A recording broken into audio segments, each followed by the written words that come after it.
se compare ni en brillo ni en emoción a la hermosa procesión que se hace a nuestra madre. Mayo le presta sus flores, su brisa la primavera, sus azares la ribera y Valencia sus amores. Que no hay bajo limpio techo del cielo azul valenciano ni un pescador ni un huertano que no la lleve en el pecho.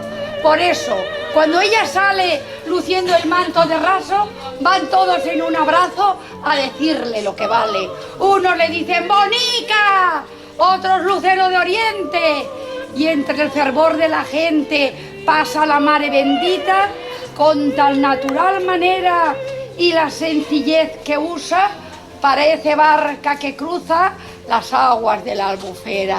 Echan flores a manojos, los chiquillos se amotinan y unos y otros se empinan para decirle piropos. Y pasa por caballeros, el trozar y bolsería. Y todos ricos y obreros aumentan la gritería. Entre vivas y oraciones la Virgen risueña avanza como un clavel de esperanza que enciende los corazones.